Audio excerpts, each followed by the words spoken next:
नमस्कार दोस्तों, आप सभी का मेरे YouTube चैनल पर स्वागत है। हम लोग डिटर्मिनेंट्स पढ़ रहे हैं। डिटर्मिनेंट्स में हम लोग कुछ क्वेश्चन कर चुके हैं पिछले वीडियो में। आज भी हम लोग कुछ क्वेश्चन करेंगे। तो पहला क्वेश्चन आज का है फाइंड द वैल्यू ऑफ, है ना। इस डेल्टा का आपको मान निकालना है। इस डेल्टा को अगर ध्यान से देखिएगा इस डिटर्मिनेंट्स को, तो क्या दिखेगा, पहला रो में आपका 1 BC plus B plus C, मतलब पहला रो में कहीं पे A नहीं है, दूसरा रो में कहीं पे B नहीं है, तीसरा रो में कहीं पे C नहीं है। हम लोग इसको प्रसार करके भी बना सकते हैं, लेकिन आज हम दूसरा तरीके से बतलाएंगे। हम अगर पहला रो में A से गुना कर दे, दूसरा रो में B से गुना कर दे, तीसरा रो में C से गुना कर दे, तो क्या आ जाएगा A B C, और यहाँ पे A B C, यहाँ पे भी A B C आ जाएगा। मतलब कॉमन कुछ निकल जाएगा। हम करके दिखाते हैं आपको। क्या करते हैं, R1 tends to A into R1, R2 tends to B into R2 and R3 tends to C into R। इसका मतलब क्या है, R1 के स्थान पर A से गुना कर देना है। R1 पूरा पहला रो को A से गुना करना है, दूसरा रो को B से गुना करना है, तीसरा रो को C से गुना करता है।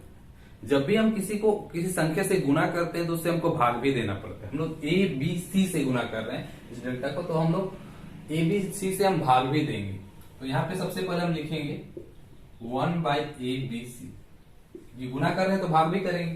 तो ये क्या आ जाएगा, गुना करने पर A B C into B plus C। ये आ जाएगा A B C into C plus A, और यहाँ पे आ जाएगा A B C into A plus B। यहाँ क्या किया है, पूरा पहला रो को हम A से गुना कर दिए, और दूसरा रो को B से गुना कर दिए, और तीसरा रो को C से गुना कर दिए। तो इतना आ गया। यहाँ पे आप ध्यान से देखिए तो क्या दिख रहा है, दूसरा कॉलम और तीसरा कॉलम में ABC कॉमन है। तो हम क्या निकालते हैं, पहला दूसरा कॉलम से हम ABC निकालते हैं, ABC, और तीसरा कॉलम से भी क्या निकालते हैं, ABC, और बट्टे में क्या है, ABC। अगर बाहर निकाल देते हैं कॉमन, है ना, तो क्या बचता है यहाँ पे ABC, और यहाँ पे 1 1 1, और यहाँ पे क्या बचेगा B plus C plus A plus B। अब क्या कर सकते हैं हम, एक प्रॉपर्टी हम जानते हैं कि किसी सारणी का मान शून्य होता है यदि उसके दो पंक्ति या स्तंभ समान हो। तो यहाँ पे अगर ध्यान से देखिए तो ये पहला कॉलम में आपका ABC है, यहाँ पे BC है ना।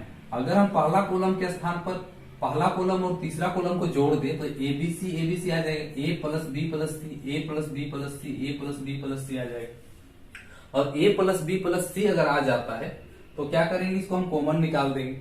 फिर यहाँ पे भी 1 1 आ जाएगा, यहाँ पे भी 1 1, तो दो कॉलम आपका बराबर हो जाएगा। इसको हम करते हैं, ये आपका कट जाएगा ABC, बचेगा क्या, ABC। और हम यहाँ पे सबसे पहले ये लिख लेते हैं, C1 के स्थान पर C1 प्लस C3 करने पर, ठीक है, क्या आ जाएगा, ABC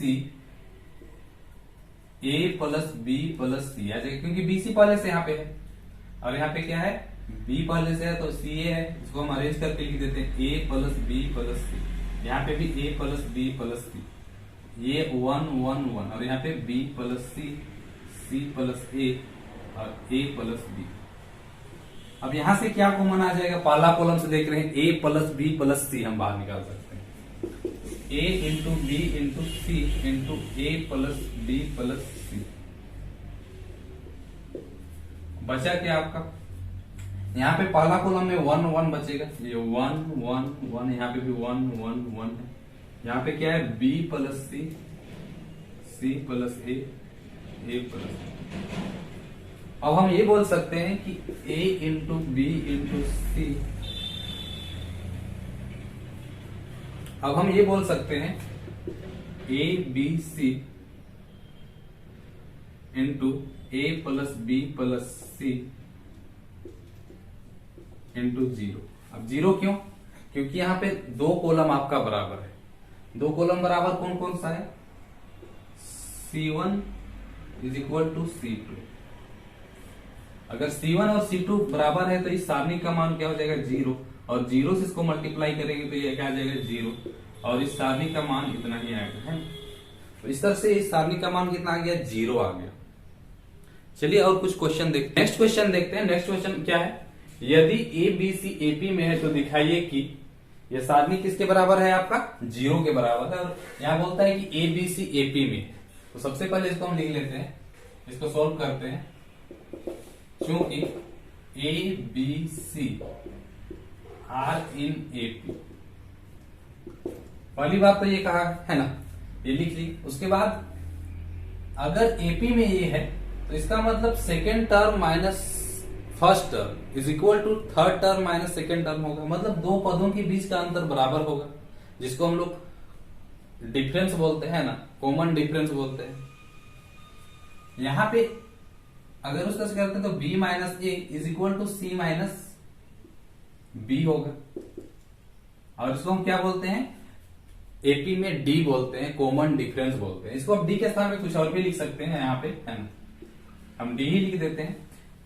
second term minus first term is equal to third term minus second term is equal to D, है ना। अब इतना हो गया तो आप क्या करना, इस क्वेश्चन को ध्यान से देखना। इस क्वेश्चन को ध्यान से देखिएगा तो क्या लिखिए, x plus 1, x plus 2, x plus 3, यहाँ पे x plus 2, x plus 3, x plus 4, सभी जगह x है ना। और अगर हम दूसरा रो में से पहला रो को घटाते हैं तो ये x x कट जाएगा, यहाँ पे भी x x कट जाएगा, और क्या बचेगा, 1 बचेगा। 3 माइनस 2 1 बचेगा, यहाँ पे b माइनस ए बचेगा, जो कि b माइनस ए है यहाँ पे। फिर यहाँ पे सेकेंड रो के स्थान पे हम लोग third row minus second row करते हैं तो क्या जाता है, यहाँ पे भी x कटेगा, x कटेगा, x कटेगा, क्या बचेगा 1 1 और b minus c minus b। तो हम इसको इसी तरह से करते हैं, r1 tends to r2 minus r1 and r2 tends to r3 minus r2। इसका मतलब क्या है, second row minus first row करना है, कहां पे, फर्स्ट रो के स्थान पे, और सेकेंड रो के स्थान पे करना है third row minus second row करना है। तो हम यही कर देते हैं, यहाँ पे क्या आ जाएगा, हम सीधे करके दिखाते हैं। x x तो कट जाएगा, क्या क्या बचेगा, 2 माइनस 1 1 बचेगा। यहाँ पे भी 3 माइनस 1 क्या बचेगा, 2 क्या बचेगा 1, x तो कटेगा, b माइनस ए ये बच जाएगा। यहाँ पे भी क्या करना है, r2 के स्थान पर r3 माइनस r2, मतलब यहाँ पे भी x x कट जाएगा, क्या बचेगा 3 माइनस 2 1 बचेगा, यहाँ पे भी 1 बचेगा, और यहाँ पे x x कट जाएगा, क्या बचेगा c minus B, c minus B. और ये आपका थर्ड रो के स्थान पे जैसे है वैसे ही रहने दिया जाएगा, x प्लस 4 और ये आ जाएगा x प्लस c। अब यहाँ पे ध्यान से देखिए, है ना, हम इसको ये लिख सकते हैं 1 1 d 1 1 d। क्यों 1 1 d लिखे, क्योंकि b माइनस ए बराबर है किसके, d के, और c माइनस b भी बराबर है d के, है ना। तो b माइनस ए के स्थान पे d लिख सकते हैं और c माइनस b के स्थान पे भी d लिख सकते हैं। इस तरह से आप देखिएगा, इस सारणी का दो रो बराबर हो गए। इससे पहले हम जो भी क्वेश्चन देखते थे उसमें 2 कॉलम बराबर होता था, लेकिन यहाँ पे 2 रो बराबर हो गए। अगर इस सारणी का 2 रो बराबर है, पहला रो देखिए 1 1 d, दूसरा रो भी 1 1 d, तो दोनों रो बराबर है। अगर दोनों रो बराबर है तो इस सारणी का मान क्या आ जाएगा, 0 आ जाएगा। यही आपका आंसर होगा। यहाँ पे यही ना प्रूफ दिखाना था आपको, ये आपको प्रूफ करना था। इसको आप राइट हैंड साइड बोल सकते हैं, ये प्रूफ करना था। तो क्वेश्चन को अगर आप ध्यान से देखते हैं तो क्वेश्चन सोल्व करना कठिन नहीं होता है, लेकिन क्वेश्चन को अगर आप ध्यान से नहीं ऑब्जर्व करते हैं तो क्वेश्चन कठिन हो जाता है। अगला क्वेश्चन देखते हैं। अगला क्वेश्चन बोर्ड में लिख चुके हैं, क्या है, बिना विस्तार के दिखलाइए कि ये डिटर्मिनेंट्स इसके बराबर है ना, ये इसके बराबर है, तो ये इसके बराबर कैसे है आपको दिखाना है ना। तो यहाँ पे 2 चीज तो आपका सेम है, देखिए पहला कॉलम और दूसरा कॉलम दोनों बराबर है, लेकिन तीसरा कॉलम यहाँ पे a square b square c square, इधर बी सी ए सी ए और ए बी है। जब तक हम a b c से गुना नहीं करेंगे तब तक ये स्क्वायर नहीं आएगा, जब तक गुना नहीं होगा स्क्वायर नहीं आएगा। इसलिए हमको गुना तो करना पड़ेगा, और पहला कॉलम को हम लोग, पहला रो को इससे गुना करना पड़ेगा, a से गुना करना पड़ेगा, और दूसरा रो को b से, तब दूसरा रो में b स्क्वायर आएगा, और तीसरा रो को c से, तब c स्क्वायर आएगा। तो हम इसको क्या करते हैं, लेफ्ट हैंड साइड से शुरू करते हैं, LHS से, और आपको RHS तक पहुंचना है राइट हैंड साइड। तो पहले एक बार क्वेश्चन यहाँ पे लिख देते हैं 1 1 1 A B C B C C A A B। अब क्या करना है, और पहला रो को हम लोग को ए से मल्टीप्लाई करना है ताकि यहाँ पे ए स्क्वायर है वो आपका मिल सके, है ना। दूसरा रो को बी से और तीसरा रो को सी से। हम क्या करते हैं, R1 tends to A into R1, A into R1, R2 tends to B into R2 and R3 tends to C into R3। अब पहला रो को अगर ए से गुना कर रहे हैं, दूसरा रो को बी से गुना कर रहे हैं, तीसरा रो को सी से गुना कर रहे हैं, तो क्या करेंगे, ए बी सी से भाग भी तो देना पड़ेगा, क्योंकि हम किसी संख्या को गुना करते हैं किसी संख्या तो भाग भी देते हैं। तो ए बी सी से गुना कर रहे हैं तो ए बी सी से भाग भी देंगे, और यहाँ पे क्या आ जाएगा, ए स्क्वायर ए बी सी, यहाँ पे क्या आ जाएगा, B square A B C square A B C, इस तरह से आ जाएगा। अब इतना आने के बाद क्या करना है, यहाँ पे ए बी सी दिख रहे हैं, तीसरा कॉलम में आपका क्या दिख रहा है, कॉमन दिख रहा है, इसको हम बाहर निकाल देंगे। और जब भी कॉमन निकालते हैं गुना में निकलता है ए बी सी,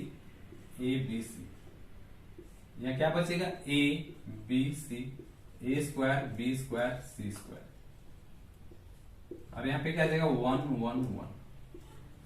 अब ये दोनों तो कट जाएगा। यहाँ पे अब क्या क्या बचता है, A B C A square B square C square 1 1 1। यहाँ पे भी राइट हैंड साइड में भी यही चीज है। एक बार हम यहाँ पे इसको लिख देते हैं तो ज्यादा आपको क्लियर लगेगा। क्या है, A B C A square B square C square 1 1 1। Right hand side में भी यही चीज है, लेकिन देखिए तीसरा कॉलम में A B C A square B square C square है, यहाँ पे दूसरा कॉलम में, पहला कॉलम में 1 1 है, यहाँ पे क्या है, तीसरा कॉलम में है। आपको इसको क्या करना है, इंटरचेंज कर देना, अदला बदली कर देना। हम आपको एक प्रॉपर्टी बतलाए थे, यदि किसी सारणी के दो पंक्ति या स्तंभ को अदला बदली करने पर सारणी का मान नहीं बदलता है, केवल उसका चिन्ह बदलता है। तो यहाँ पे क्या करेंगे, इसको हम इंटरचेंज करेंगे एक कॉलम से दूसरा कॉलम, तो क्या होगा, इस सारणी का मान तो वही रहेगा, केवल इसका क्या बदलेगा, चिन्ह बदलेगा। हम क्या लिखते हैं, इसको हम इस तरह से लिख सकते हैं, C1। सबसे पहले इसको इंटरचेंज करते हैं, इसको तीसरा कॉलम में ले जाते हैं, इसको दूसरा में ले जाते हैं, दूसरी बार में आ जाएगा।